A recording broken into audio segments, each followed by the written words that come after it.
జరిగిన విషయం తెలిసిందే. హిమాచల్ ప్రదేశ్, ఉత్తరప్రదేశ్, కర్ణాటకలో ఈ క్రాస్ ఓటింగ్ను యావత్ దేశం చూసింది.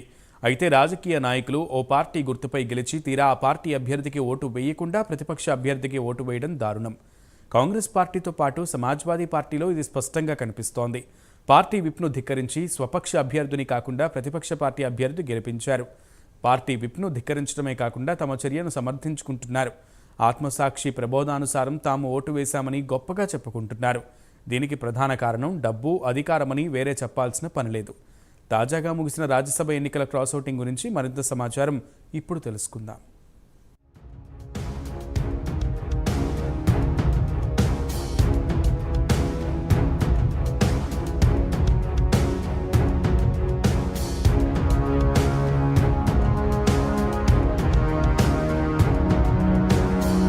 ఇటీవల ముగిసిన రాజ్యసభ ఎన్నికల్లో క్రాస్ ఓటింగ్ విచ్చలవిడిగా జరిగిన విషయం తెలిసిందే. హిమాచల్ ప్రదేశ్, ఉత్తరప్రదేశ్, కర్ణాటకలో క్రాస్ ఓటింగ్ జరిగింది. ప్రస్తుత పరిస్థితుల్లో పార్టీ ఎమ్మెల్యేలను ఏకతాటిపై ఉంచడం కూడా కష్టంగా కనిపిస్తోంది. అయితే అన్ని పార్టీలో అలానే ఉందని చెప్పలేం. ఎందుకంటే భారతీయ జనతా పార్టీని తీసుకుంటే ఒకప్పుడు కేవలం 2 సీట్ల నుంచి క్రమంగా సీట్ల సంఖ్యను పెంచుకుంటూ ప్రస్తుతం దేశంలోనే అత్యంత పటిష్టమైన పార్టీగా నిలిచింది. అదే కాంగ్రెస్ విషయానికొస్తే 1984లో కాంగ్రెస్ 414 సీట్లు సాధించింది. అటు తర్వాత నుంచి క్రమంగా సీట్లు తగ్గుకుంటూ వచ్చింది. కాంగ్రెస్ పెద్దలు చెబుతున్నట్లు తమ పార్టీలో ప్రజాస్వామ్యం పాలు ఎక్కువగా అని ఇలాంటి సంఘటనలు జరిగినప్పుడు వ్యాఖ్యానిస్తుంటారు.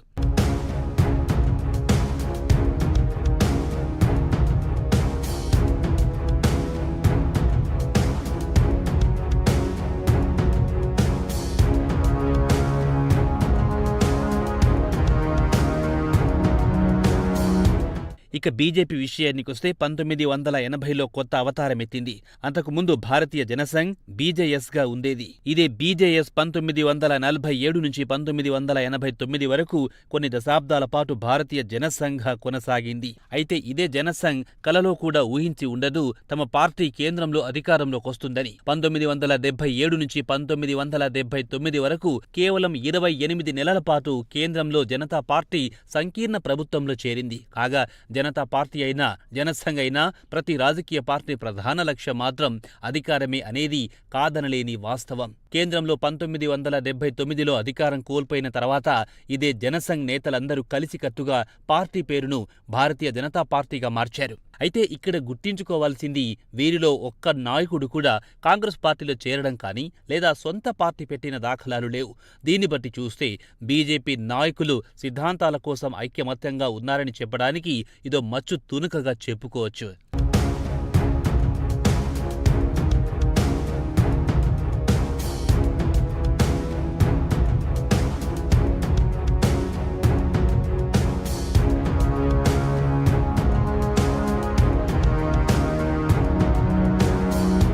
అయితే బీజేపీ జనసంఘ్లో 1970వ సంవత్సరంలో కొంతమంది సీనియర్లు బల్రాజ్ మథోక్ లాంటి వారు పార్టీని వీడారు. పార్టీలో వ్యక్తిగత ఆరాధన పెరిగిపోతున్నందుకు నిరసనగా ఆయన పార్టీ నుంచి నిష్క్రమించారు.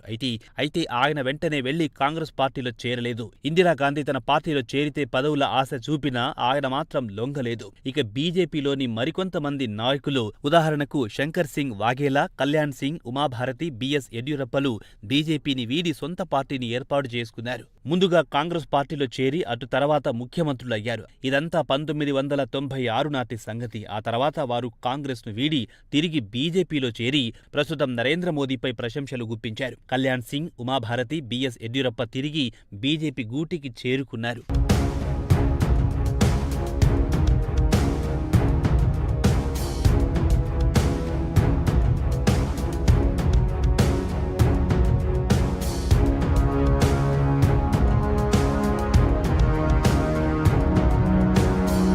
మన దేశంలో సోషలిస్టు పార్టీ సిద్ధాంతాలతో ముందుకొచ్చిన రామ్ మనోహర్ లోహియా శిష్యులమంటూ గొప్పలు చెప్పుకొని సొంత పార్టీలు పెట్టుకుంటూ పార్టీలను చీలుస్తూ ముందుకు వెళ్తున్నారు. ఉదాహరణకు చెప్పుకోవాలంటే నితీష్ కుమార్, రామ్ విలాస్ పాస్వాన్, ములాయం సింగ్, అఖిలేష్, లాలూ, తేజస్వి వీరంతా తమకు తాము సోషలిస్టులమంటూ గొప్పలు చెప్పుకుంటారు.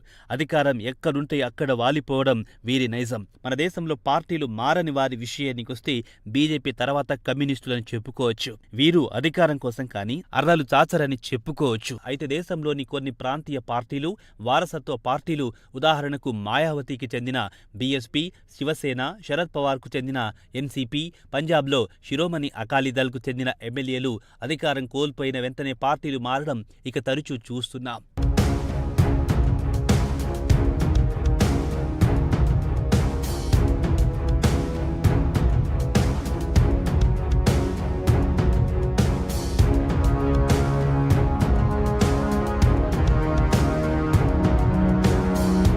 అయితే మన దేశంలో 1969 నుంచి కొన్ని సంవత్సరాల తర్వాత పార్టీలు చీలడం షరా మామూలుగా మారిపోయింది. చివరగా జనవరి 1978లో కాంగ్రెస్ పార్టీ అధికారం కోల్పోవడం పార్టీ చీలిపోయింది. డీకే బారువా ఇందిరాగాంధీని ఇందిరా ఈజ్ ఇండియా అంటూ పొగిడారు. అటు తర్వాత వసంత్ దాదా పాటిల్, వైవి చౌహాన్, స్వరణ్ సింగ్, ఏకే యాంటోనీ నేరుగా కాంగ్రెస్లో చేరారు. అటు తర్వాత కాంగ్రెస్ పార్టీ పలుమార్లు చీల్చుకుంటూ పోయారు. కాంగ్రెస్ నుంచి చరణ్ సింగ్, శరద్ పవార్, వైఎస్ జగన్మోహన్ రెడ్డి, మమతా బెనర్జీ, హిమంత బిశ్వాస్లు సొంతంగా రాజకీయ పార్టీలు ఏర్పాటు చేసుకుని అధికారంలోకొచ్చిన వారే. తల్లి పార్టీ కాంగ్రెస్ నుంచి వీరంతా వేరుపడి ప్రాంతీయ పార్టీలు ప్రారంభించి అధికారంలోకొచ్చారు.